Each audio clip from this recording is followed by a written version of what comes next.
Hello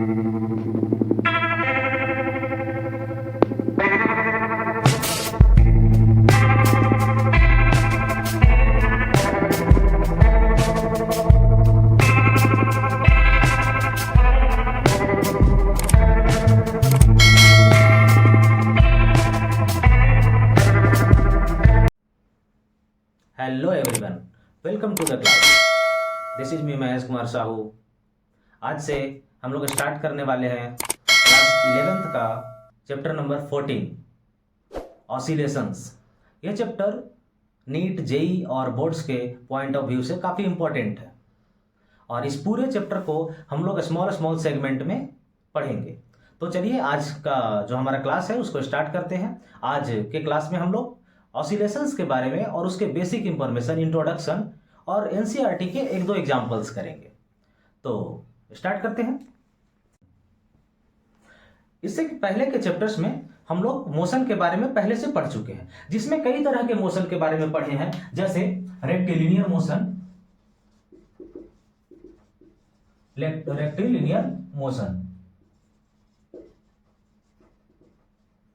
projectile motion,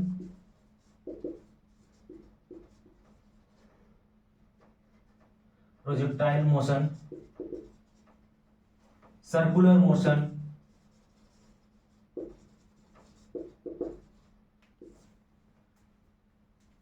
कई सारे relations भी पढ़े हम लोग सर्कुलर मोशन और रेक्टिलिनियर मोशन के बीच में।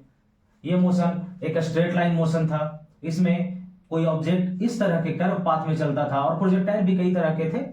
सर्कुलर मोशन, इन सारे मोशन में सर्कुलर मोशन एक ऐसा मोशन है, इस तरह का मोशन, जिसमें कोई भी ऑब्जेक्ट जो है वो अपने पाथ को एक डिफिनिट टाइम इंटरवल के बाद, एक फिक्स टाइम इंटरवल के बाद रिपीट करता है।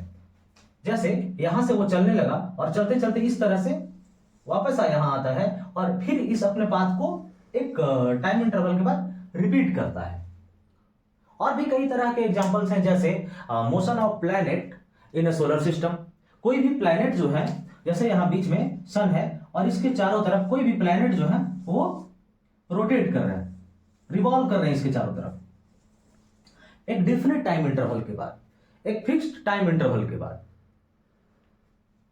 तो कुछ मोशन इस तरह के हैं, कुछ मोशन ऐसे हैं। ये मोशन जो है रेक्टिलिनियर मोशन, प्रोजेक्टाइल मोशन, ये सब मोशन अपने पाथ को रिपीट नहीं करते हैं, लेकिन सर्कुलर मोशन या motion of planet around sun, ये सब जो है ये अपने पाथ को एक फिक्स टाइम इंटरवल के बाद रिपीट करते हैं। और वैसे मोशन जिसमें कोई भी ऑब्जेक्ट या पार्टिकल जब अपने पाथ को एक फिक्स टाइम इंटरवल के बाद रिपीट करता है, तो इस तरह का मोशन पीरियोडिक मोशन कहलाता है। जैसे किसी झूले का मोशन, अगर इस तरह से कोई झूला बना हुआ है यहां, अगर इसमें किसी बच्चे को बैठाकर और इसको इस तरह से फोर्स दिया गया है, तो ये अपने पाथ को इस तरह से रिपीट करता है। इसके अलावा अगर सितार या गिटार के स्ट्रिंग को देखें तो ट्यून करते हैं उसको, तो क्या होता है, अगर ये वायर है, वो स्ट्रिंग है उसका, इसको इस तरह से खींच करके छोड़ दिए तो ये कैसे बनता है, ऐसा। ये अपने पाथ के इस फिक्स लाइन के अबाउट ये क्या करता है, अपने पाथ को रिपीट करता है। तो इस तरह का मोशन है, ये इस तरह का मोशन है जिसमें अपने पाथ को रिपीट कर रहा है। ये भी एक सर्कुलर मोशन है, ये भी अपने पाथ को रिपीट कर रहा है। ये प्लैनेट का मोशन है, ये भी अपने पाथ को रिपीट कर रहा है। तो ये सारे मोशंस कैसे मोशन कहलाएंगे, ये मोशन कहलाएंगे पीरियोडिक मोशन। लेकिन इस मोशन में जो मोशन ऑफ प्लैनेट है अराउंड द सन, और मोशन ऑफ स्विंग या motion of string in sitar और गिटार, ये जो मोशन है इनमें एक डिफरेंस है। ये अपने पाथ के अबाउट, ये अपने पाथ पर एक फिक्स टाइम इंटरवल के अबाउट रोटेट तो कर रहा है, अपने पाथ को रिपीट तो कर रहा है और ये भी रिपीट कर रहा है, लेकिन डिफरेंस क्या है, ये एक मीन पोजीशन के अबाउट रिपीट कर रहा है। ये एक मीन पोजीशन के अबाउट रिपीट कर रहा है अपने पाथ को। जैसे एक स्प्रिंग लेते हैं, इस स्प्रिंग में एक मास को कनेक्ट करते हैं और इस मास को खींचकर इधर छोड़ देते हैं। तो ये थोड़ी देर के बाद यहाँ आया, और ये क्या करेगा, ये स्प्रिंग वापस से इधर इसको खींचेगा तो इधर तक आ जाएगा। उसके बाद फिर से ये मास स्प्रिंग जो है वो इसको धक्का देगा तो फिर से इधर आएगा। तो ये फिक्स्ड पॉइंट के अबाउट, ये फिक्स्ड लाइन के अबाउट क्या हो रहा है, ये जो मास है वो इस तरह से मोशन करना शुरू किया। तो ये क्या है, ये भी एक तरह का रिपीटेशन है, ये भी एक तरह का पीरियोडिक मोशन है। अब कुछ पीरियोडिक मोशन इस तरह से सोलर सिस्टम वाले दिखाई दे रहे हैं, कुछ पीरियोडिक मोशन ऐसा है जिसमें एक फिक्स पॉइंट के अबाउट अगर वो अपने पाथ को रिपीट करता है तो इस तरह का मोशन ऑसिलेटरी मोशन कहलाता है।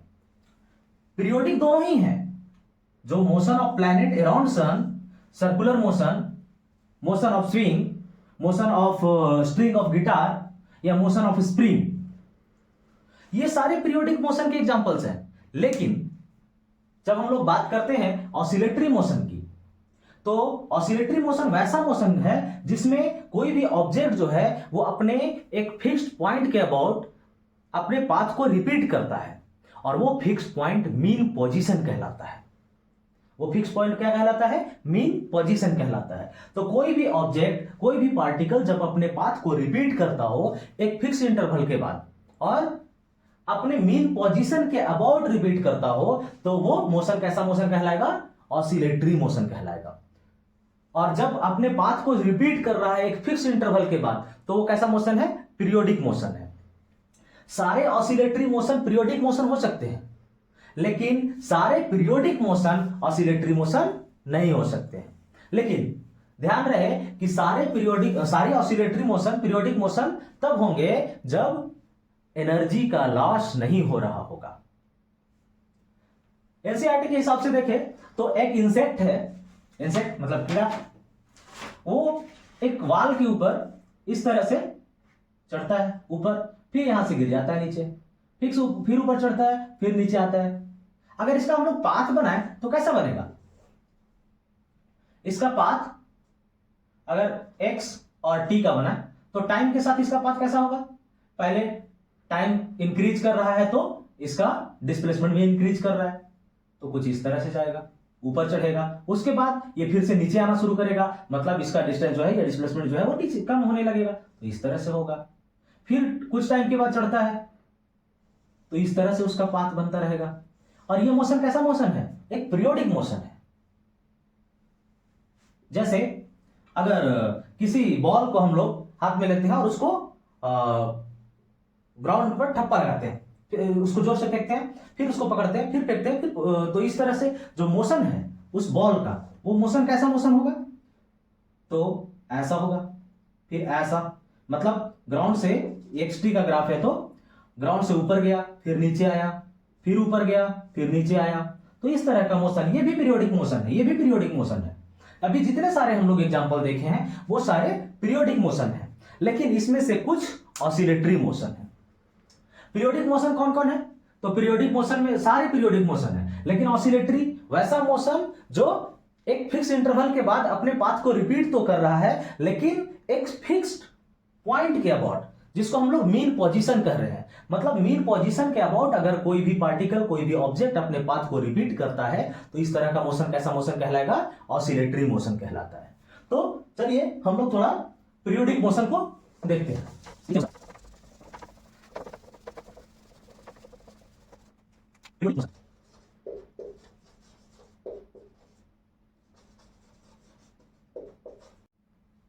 पीरियोडिक मोशन कोई भी ऐसा मोशन जो एक रेगुलर इंटरवल ऑफ टाइम के बाद, एक रेगुलर इंटरवल ऑफ टाइम के बाद अपने पाथ को रिपीट करता हो, तो इस तरह का मोशन पीरियोडिक मोशन कहलाता है। और ऑसिलेटरी मोशन कोई भी टू एंड फ्रो या बैक एंड फोर्थ मोशन जो अपने पाथ को रिपीट कर रहा है एक मीन पोजीशन के अबाउट, तो इस तरह का मोशन कैसा मोशन कहलाएगा, ऑसिलेटरी मोशन। अब लग रहा होगा कि ऑसिलेटरी मोशन और वाइब्रेशन में क्या डिफरेंस है। वाइब्रेशन भी तो टू एंड फ्रो मोशन होता है और एक फिक्स पॉइंट के अबाउट अपने पाथ को रिपीट कर रहा होता है। जैसे स्ट्रिंग की बात करें तो इसको जब खींच करके छोड़ते हैं तो ये क्या होता है, इस तरह से अपने पाथ को रिपीट करता है, एक ही मीन पोजीशन के अबाउट अपने पाथ को रिपीट कर रहा होता है। तो वाइब्रेशन जो है वो एक तरह का ऑसिलेटरी मोशन ही है, लेकिन डिफरेंस क्या है, ऑसिलेटरी मोशन का जो टाइम पीरियड है वो थोड़ा ज्यादा होता है और वाइब्रेशन का जो टाइम पीरियड है वो कम होता है। मतलब वाइब्रेशन जो है वो बहुत फास्ट होता है, जैसे हम लोग का मोबाइल का वाइब्रेशन बहुत फास्ट होता है और रेगुलर होता है, फास्ट होता है। तो इस तरह के मोशन को हम लोग, जिसमें फास्ट मतलब टाइम पीरियड जो है वो बहुत कम लग रहा है, स्मॉल टाइम पीरियड है, तो उसको हम लोग बोलते हैं वाइब्रेशन। और अगर टाइम थोड़ा ज्यादा लग रहा है, जैसे सिंपल पेंडुलम है, ये एक सिंपल पेंडुलम है, इसको एक छोटा सा एंगल यहां पर बनाइए और इसको छोड़ दिए यहां से, तो ये क्या करेगा, अपने पाथ को इस तरह से रिपीट करेगा। तो ये कैसा मोशन है, ऑसिलेटरी मोशन है। और ये जो अभी गिटार का स्ट्रिंग को देख रहे थे या मोबाइल फोन को देख रहे थे, ये क्या था, इसका जो मोशन था वो कैसा मोशन था, वाइब्रेशन था, जिसमें जो टाइम पीरियड है वो बहुत कम है। जिस रेगुलर टाइम पीरियड के बाद अपने पाथ को रिपीट करता है वो टाइम पीरियड बहुत कम है। अब समझते हैं टाइम पीरियड क्या है। तो time period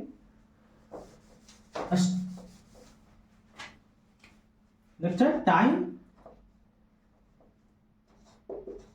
period, the smallest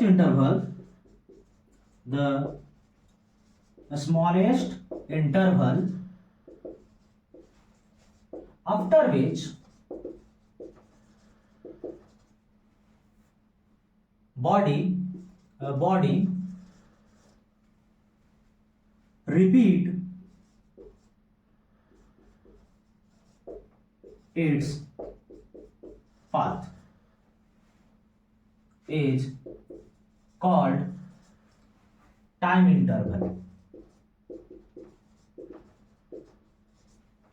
इसको हम लोग कैपिटल टी से डिनोट करते हैं। टाइम इंटरवल को हम लोग कैपिटल टी से डिनोट करते हैं। तो एक टाइम इंटरवल के बाद अगर अपने पाथ को रिपीट कर रहा है, जैसे ये सिंपल पेंडुलम इधर गया इधर गया, तो ये मीन पोजीशन है, इस मीन पोजीशन के अबाउट यहां गया, यहां से वापस यहां आया, तो अब अपने पाथ को रिपीट कर लिया है। मतलब पहले यहां से चलना शुरू किया, वापस से इधर आया और इधर तक गया, उसके बाद वापस से इस पोजीशन पर पहुंच गया। अब वो अपने पाथ को एक बार कंप्लीट उसका रिपीटेशन हो चुका है। तो जब कंप्लीट कर चुका है अपने पाथ को पूरा, तो इस जो टाइम लगा, यहां से यहां गया, वापस इधर गया, यहां आया, तो ये जो टाइम लगा ना, इस टाइम को हम लोग बोलते हैं टाइम पीरियड। अब ये यहां से चला, वापस इधर यहां तक आया, ये एक ऑसिलेशन है। मतलब कितने बार रिपीट किया अपने पाथ को, एक बार रिपीट किया है। अगर दोबारा से यहां चले, फिर वापस आए, फिर आए, तो कितने बार रिपीट किया, 2 बार रिपीट किया। तो नंबर ऑफ रिपीटेशंस या number of oscillation per unit time, इसको हम लोग बोलते हैं फ्रीक्वेंसी। तो नेक्स्ट देखते हैं हम लोग क्या है, फ्रीक्वेंसी।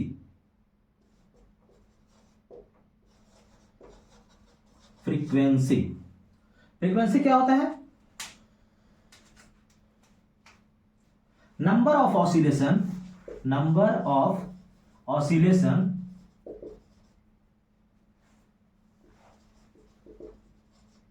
पर यूनिट टाइम,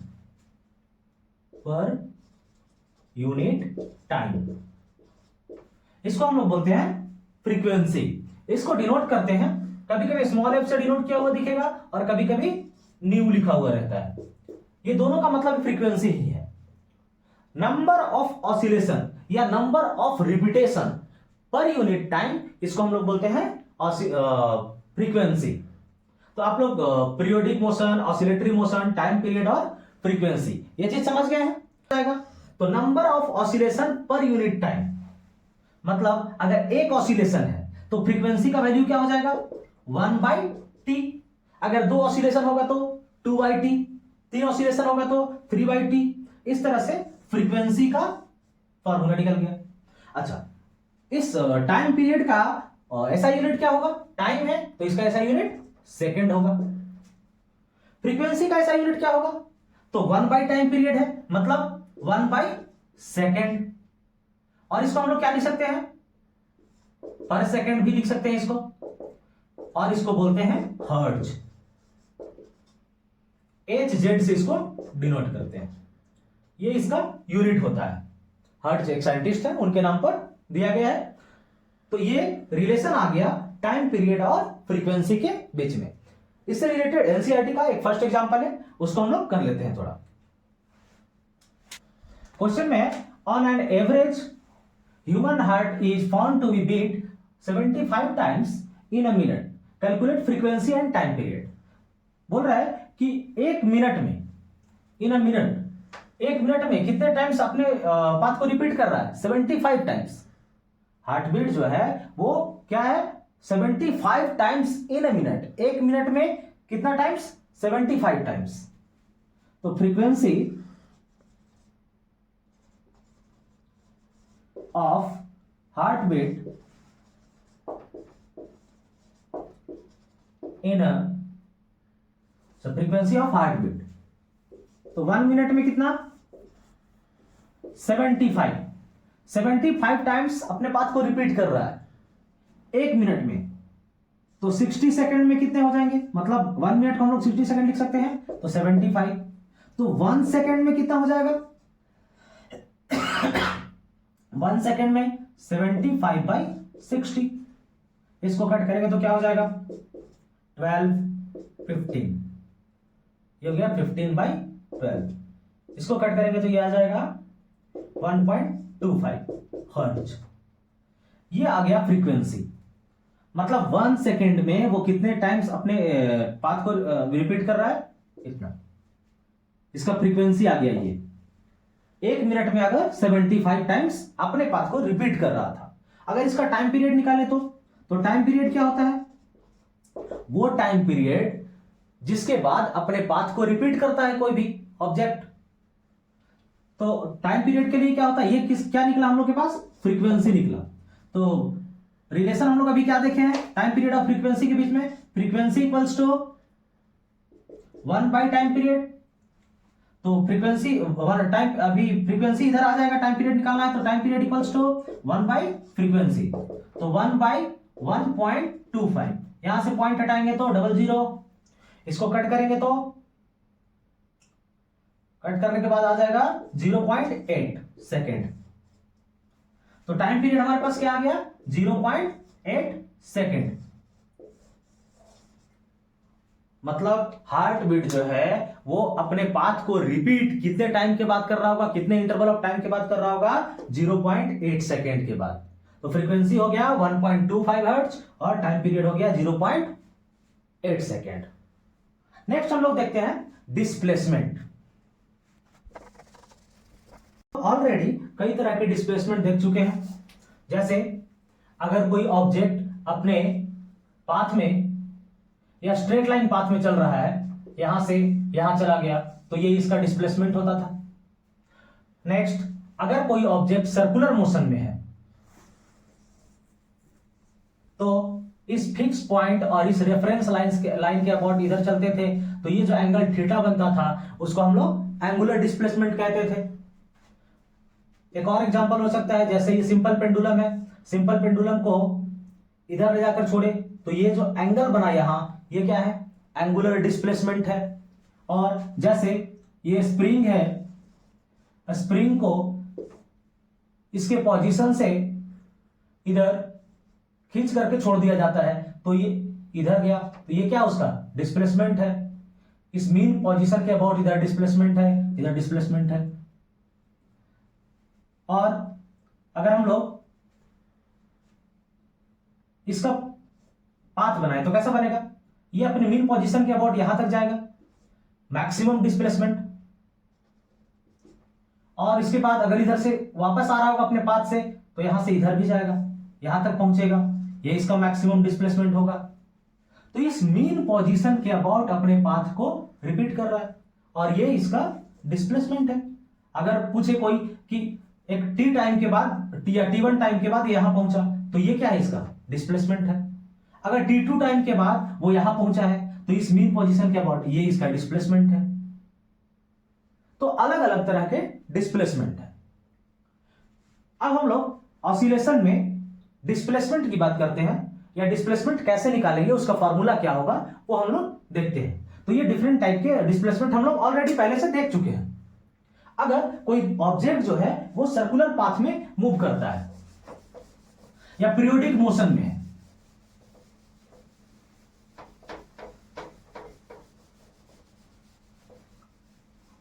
अभी हम लोग पीरियोडिक मोशन या ऑसिलेशन, वैसे ऑसिलेशन को देखेंगे जिसमें एनर्जी का लॉस नहीं हो रहा होगा। और अगर एनर्जी का लॉस नहीं हो रहा है किसी ऑसिलेशन में तो वो कैसा मोशन कहलाएगा? पीरियोडिक मोशन कहलाएगा।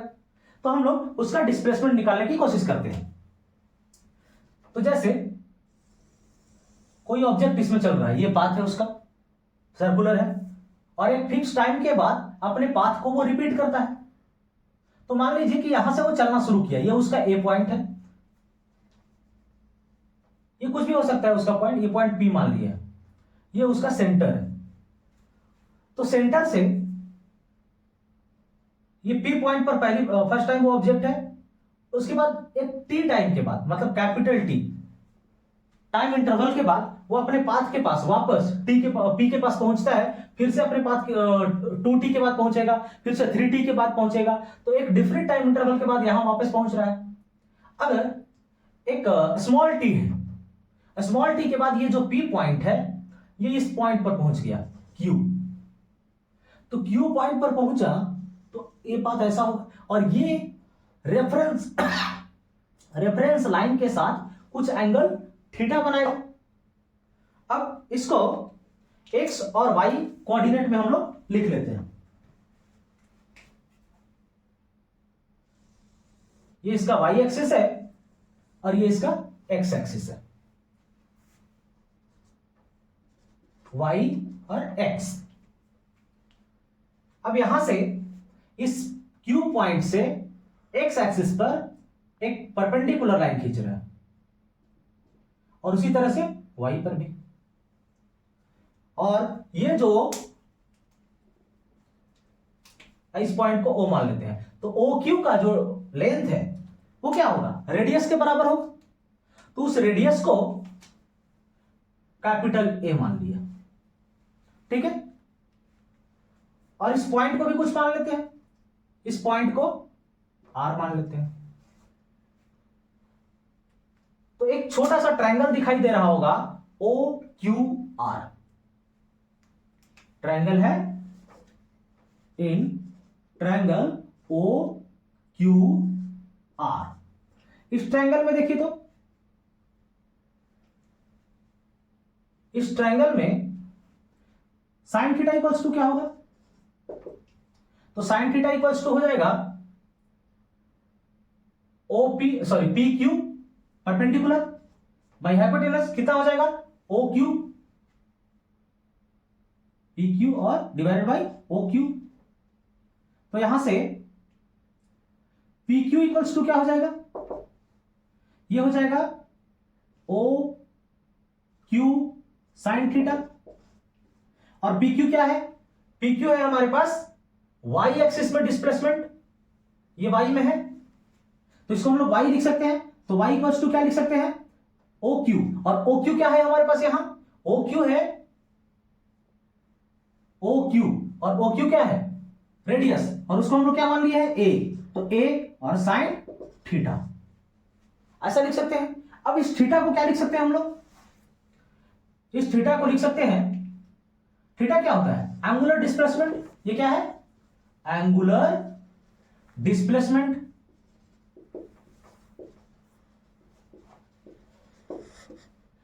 तो एंगुलर डिस्प्लेसमेंट बाय टाइम करेंगे तो क्या मिलेगा? ओमेगा। और ये ओमेगा क्या होता है? Angular velocity. ओमेगा क्या है? Angular velocity. सर्कुलर मोशन में हम लोग ऑलरेडी पढ़ चुके हैं। तो यहां से थीटा इक्वल्स टू हम लोग क्या लिख सकते हैं? ओमेगा टी लिख सकते हैं ना? तो लिख देते हैं y equals to a sine omega T. अगर डिस्प्लेसमेंट इन y डायरेक्शन निकालना हो तो क्या निकल गया? a sine omega T. उसी तरह से अगर हम लोग x डायरेक्शन में डिस्प्लेसमेंट निकाले तो इसी ट्रायंगल में, इन ट्रायंगल OQR, इस ट्रायंगल में cos थीटा का वैल्यू निकालिए। तो cos थीटा का वैल्यू क्या हो जाएगा? Base by hypotenuse. तो बेस क्या है? OR, और OR divided by OQ। O R divided by O Q. तो ओ आर का वैल्यू क्या हो जाएगा, ओ क्यू कॉस थीटा, और ओ क्यू क्या है हमारे पास, ओ क्यू रेडियस है, तो रेडियस लिख देते हैं यहां, तो O R equals to A cos theta, और ओ आर यहां से यहां तक का डिस्टेंस या डिस्प्लेसमेंट, एक्स डायरेक्शन का डिस्प्लेसमेंट है, तो डिस्प्लेसमेंट इन एक्स डायरेक्शन, इसको हम लोग एक्स लिख सकते हैं, तो एक्स इक्वल टू क्या हो गया, ए कॉस ओमेगा, अच्छा थीटा को हम लोग क्या लिख सकते हैं, अभी हम लोग ओमेगा टी निकाले हैं ना, तो थीटा को लिख देते हैं ओमेगा टी। ये डिस्प्लेसमेंट इन एक्स डायरेक्शन है, ये डिस्प्लेसमेंट इन वाई डायरेक्शन है। अब किसी भी ऑसिलेशन में जो हम लोग डिस्प्लेसमेंट यूज करेंगे वो इसी फॉर्म में यूज करेंगे, y equal to A sine omega T और x equal to A cos omega T. हम लोग को डिस्प्लेसमेंट लिखना है तो डिस्प्लेसमेंट ऐसा भी हो सकता है, a sine omega T plus b cos omega T, या कुछ ऐसा भी हो सकता है, d इक्वल्स टू, ये डिस्प्लेसमेंट है, d equals to a sine omega T plus b cos 2 omega T plus 5 cos 6 omega T. ये भी एक तरह का पीरियोडिक मोशन है, ऑसिलेटरी मोशन है, ये भी एक तरह का ऑसिलेटरी मोशन है। तो डिस्प्लेसमेंट साइन और कॉस के फॉर्म में, मतलब टाइम के साथ उसका डिस्प्लेसमेंट क्या हो रहा है, चेंज हो रहा है। डिस्प्लेसमेंट इसमें भी देखें, एक्स जो है वो टाइम के साथ क्या हो रहा है, चेंज कर रहा है, ये भी टाइम के साथ क्या हो रहा है, चेंज कर रहा है। तो डिस्प्लेसमेंट जो है वो टाइम के साथ चेंज करता है। अच्छा, डिस्प्लेसमेंट पॉजिटिव और नेगेटिव भी हो सकता है, क्योंकि डिस्प्लेसमेंट कैसा क्वांटिटी है, एक वेक्टर क्वांटिटी है, और वेक्टर क्वांटिटी है तो जैसे ये अभी पॉइंट क्यू जो है वो यहां है, अगर ये पॉइंट क्यू यहां पहुंच जाए तो यहां अगर पहुंच गया तो एंगल कितना बना, थीटा जो है वो कितना बना, 90 डिग्री, और अगर थीटा 90 डिग्री बना है तो साइन 90 का वैल्यू 1, इसका मतलब y का वैल्यू कितना हो जाएगा, उस केस में अगर थीटा का वैल्यू 90 डिग्री हो जाए तो y का वैल्यू क्या हो जाएगा, if theta equals to 90 degree then y equals to क्या हो जाएगा, y इक्वल्स टू हो जाएगा a, मतलब y डायरेक्शन में मैक्सिमम डिस्प्लेसमेंट, ये क्या हो गया, y का मैक्सिमम डिस्प्लेसमेंट हो गया। अगर theta equal to 90 degree put करें तो x डायरेक्शन का डिस्प्लेसमेंट क्या हो गया, जीरो। कैसे, तो cos 90 इक्वल्स टू क्या हो गया, जीरो। तो x डायरेक्शन का जो डिस्प्लेसमेंट हो गया at theta equals to 90 degree, तो x डायरेक्शन में डिस्प्लेसमेंट क्या हो गया, जीरो। और ये जो मैक्सिमम डिस्प्लेसमेंट हो रहा है y डायरेक्शन में या x डायरेक्शन में, तो इसको हम लोग बोलते हैं एम्पलीट्यूड। यहां जो a टर्म है इसको हम लोग एम्पलीट्यूड भी बोलते हैं, a को क्या बोलते हैं, एम्पलीट्यूड,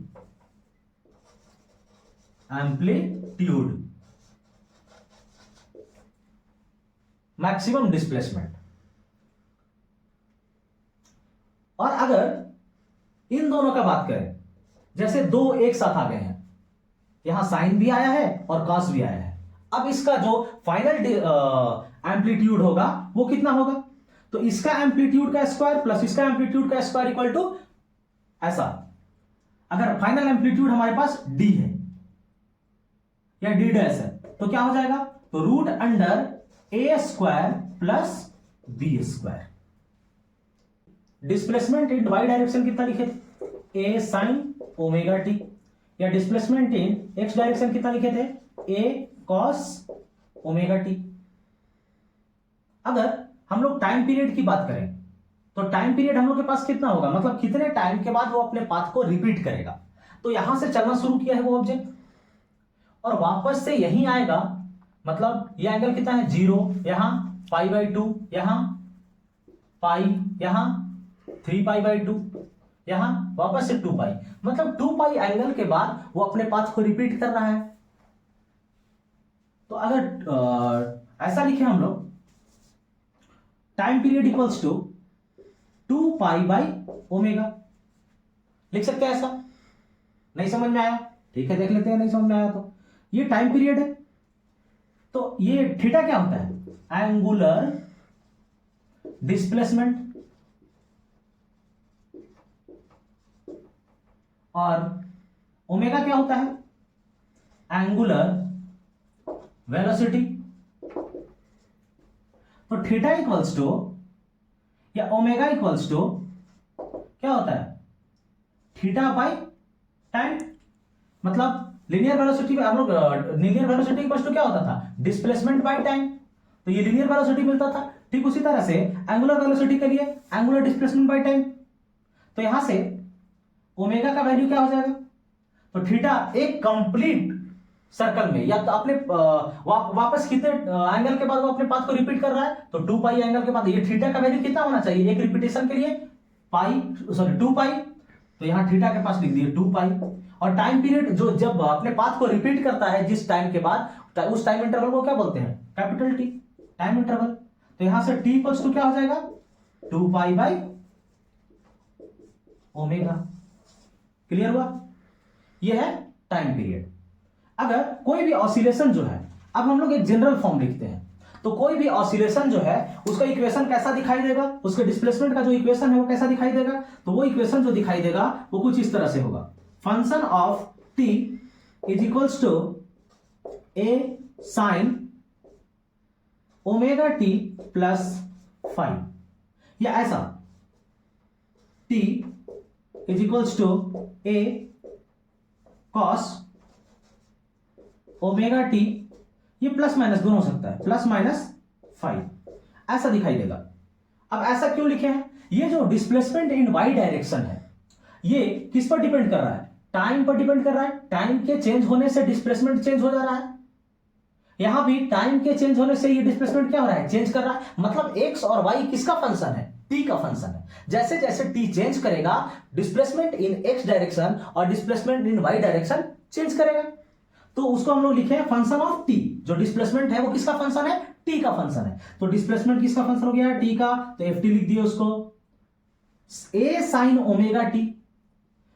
तो ए साइन ओमेगा टी तो पहले से था, ये फाई अचानक कहां से आ गया, तो ये ए क्या था, एम्पलीट्यूड।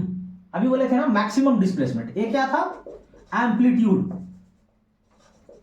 एम्पलीट्यूड ये क्या होता है, तो maximum displacement, maximum displacement about mean position. Mean position, mean position के अबाउट जो मैक्सिमम डिस्प्लेसमेंट होता है उसको एम्पलीट्यूड कहते हैं हम लोग। तो ये तो एम्पलीट्यूड हो गया। ओमेगा टी तो पता है कि थीटा एंगल है वो, फाई क्या है। तो सोचिए कि इस सर्कुलर पाथ में कोई ऑब्जेक्ट रेफरेंस पॉइंट से, मतलब जीरो एंगल से वो स्टार्ट करना शुरू किया था। अगर इस तरह का सर्कुलर मोशन है, ये इसका एक्स एक्सिस और ये इसका वाई एक्सिस है, अब वो ऑब्जेक्ट यहां से ना स्टार्ट करके वो यहां से स्टार्ट करता है। पी पॉइंट पहले यहां था, अब यहां पर क्यू पॉइंट आ गया, ये एंगल थीटा बना। तो रेफरेंस पॉइंट से पहले ही आगे था ना, कितना एंगल आगे था, ये एंगल आगे था, इसको बोल रहे हैं फाई। ये फाई प्लस में भी हो सकता है, माइनस में भी हो सकता है। जैसे ये ऐसा होता, ऐसा है, ये पहले यहां से स्टार्ट किया, अब चल रहा है और यहां पर थीटा बनाया ऐसा, तो ये जो एक्स एक्सिस से जितना नीचे एंगल बना वो क्या बना, फाई। तो फाई इसको हम लोग बोलते हैं फेज एंगल। क्या बोलते हैं, फेज एंगल। फाई को हम लोग बोलते हैं फेज एंगल। क्लियर है। तो ये हो गया फंक्शन ऑफ टी। जो डिस्प्लेसमेंट होता है वो होता है फंक्शन ऑफ टी, और उसका जो जनरल इक्वेशन हो गया वो हमारे पास क्या आ गया, A sine omega T plus minus phi. और फाई क्या है, फेज एंगल, ए क्या है, एम्पलीट्यूड, और ये फंक्शन ऑफ टी क्या है, डिस्प्लेसमेंट। ये एक्स डायरेक्शन में भी हो सकता है, वाई डायरेक्शन में भी हो सकता है, और इन दोनों के फॉर्म में हो सकता है। ऐसा हो सकता है कि सिर्फ साइन के फॉर्म में हो, ऐसा भी हो सकता है कि सिर्फ कॉस के फॉर्म में हो, ऐसा हो सकता है। जैसे A sine omega T plus B sine 5 omega t, यह भी एक तरह का ऑसिलेटरी मोशन है। अगर ऐसा हो A sine omega T plus 3a cos omega t, यह भी एक तरह का ऑसिलेटरी मोशन है। अगर इस पे एक और ऐड कर दें b कॉस ओमेगा टी, तब भी वो ऑसिलेटरी मोशन है। मतलब इसमें ऐड होते जाएंगे तभी वो ऑसिलेटरी मोशन होगा, और वो ऑसिलेटरी मोशन होगा, उसका जनरल फॉर्म क्या होगा, function of T equals to A sine omega T plus minus five, या function of t A cos omega T plus minus five. अब हम लोग अपने कन्वीनियंस के हिसाब से किसी एक को लेकर के चलेंगे। अगर हम लोग इससे सारे क्वेश्चंस को सॉल्व करेंगे तब भी आंसर वही आएगा, इससे सॉल्व करेंगे तब भी आंसर वही आना है। तो अपने कन्वीनियंस के हिसाब से किसी एक को जनरल हमेशा के लिए याद करके चलेंगे। तो चलिए हम लोग इसको याद करके चलते हैं। जो फंक्शन ऑफ टी है वाई डायरेक्शन के लिए हम लोग डिस्प्लेसमेंट इन वाई डायरेक्शन देख लेंगे। तो वाई जो है वो कितना हो गया, A sine omega T plus minus five, ये हो गया जनरल इक्वेशन ऑफ ऑसिलेशन। अब अगर फंक्शन की बात करें तो फंक्शन जो है हमारे पास, फंक्शन ऑफ टी यहां लिखते हैं, फंक्शन ऑफ टी ये किस पर डिपेंड कर रहा है, तो ये डिपेंड कर रहा है टाइम पर। और किस पर डिपेंड कर रहा है, तो कितने टाइम के बाद वो रिपीट कर रहा है, कितने टाइम के बाद वो रिपीट कर रहा है, मतलब कैपिटल टी, ये इन दोनों के ऊपर डिपेंड करता है। और कैपिटल टी का वैल्यू क्या होता है, कैपिटल टी का वैल्यू अभी हम लोग निकाले हैं ना, 2 पाई/ओमेगा। तो ये जो फंक्शन ऑफ टी है जिसको हम लोग डिस्प्लेसमेंट बोल रहे हैं, वो किस पर डिपेंड करेगा, तो जिस टाइम में वो हम लोग से डिस्प्लेसमेंट पूछा है और वो उसका जो फिक्स टाइम इंटरवल है, मतलब जिसके बाद वो अपने पाथ को रिपीट कर रहा है, ये इस पर डिपेंड करेगा।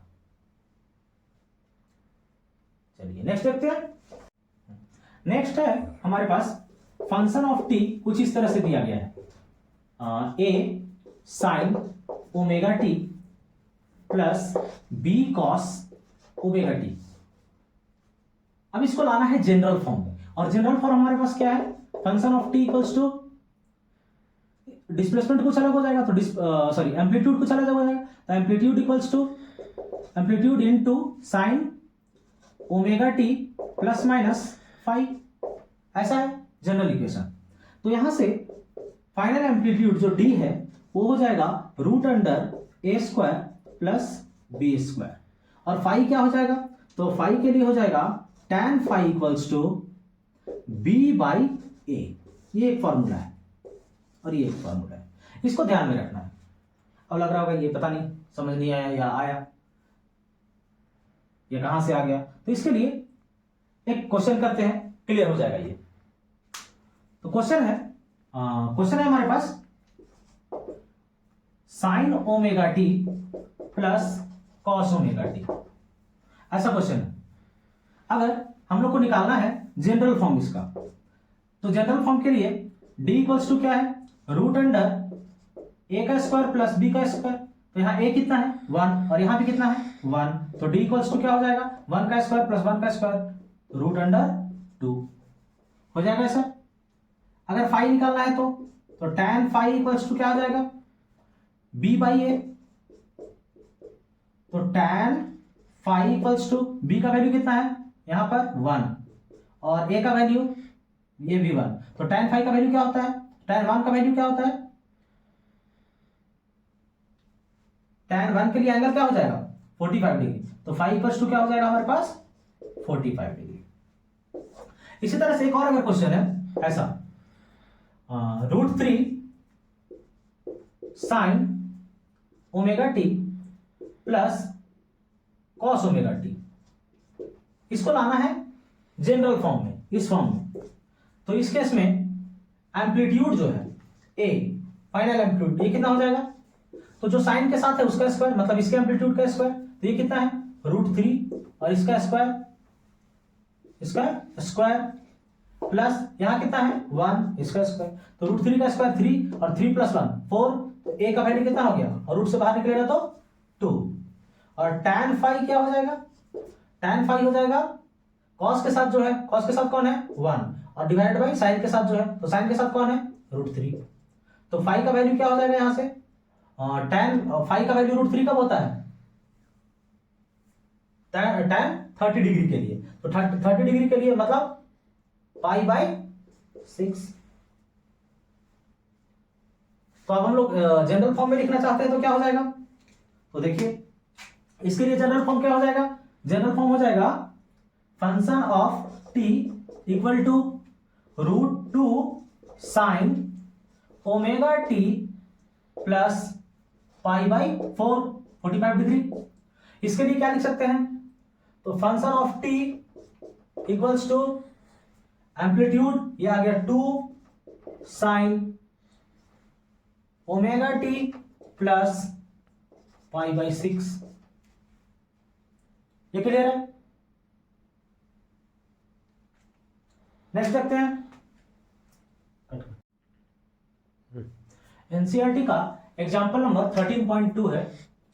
ये बोल रहा है which of the following function of time represent periodic non periodic, give period for each case of periodic motion. अगर पीरियोडिक मोशन है तो उसका पीरियड हम लोग को निकालना है। तो कैसे निकालेंगे?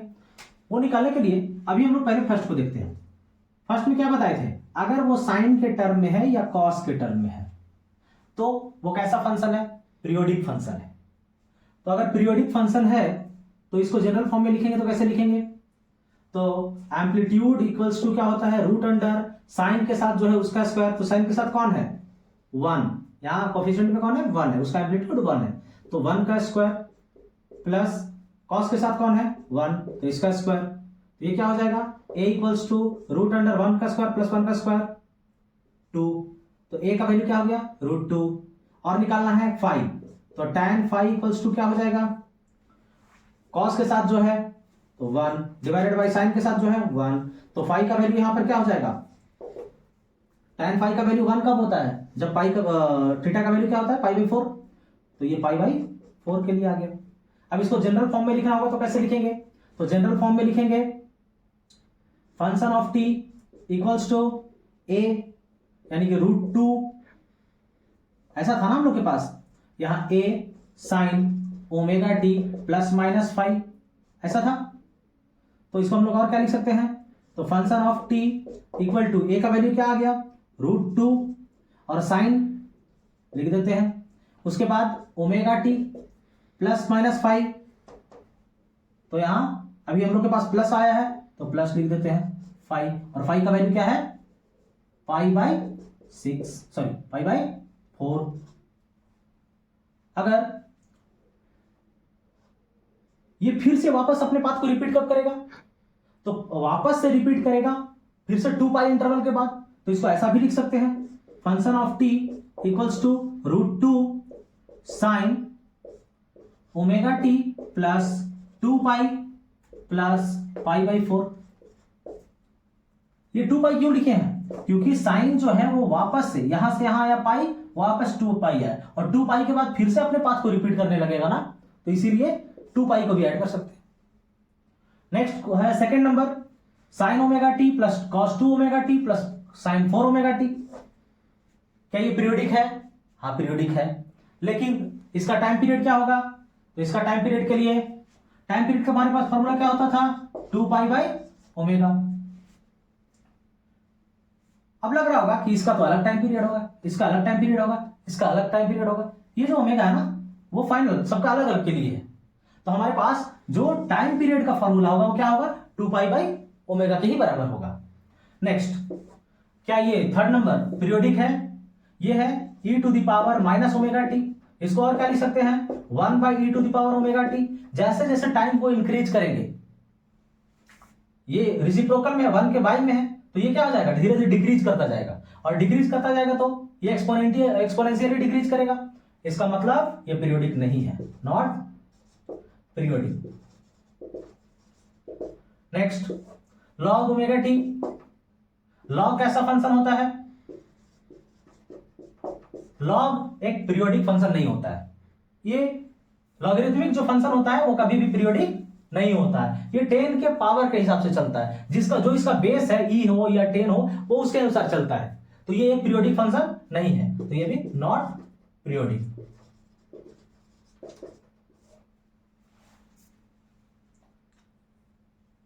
आज का क्लास यहीं तक। नेक्स्ट क्लास में हम लोग देखेंगे इससे आगे। Thank you for watching.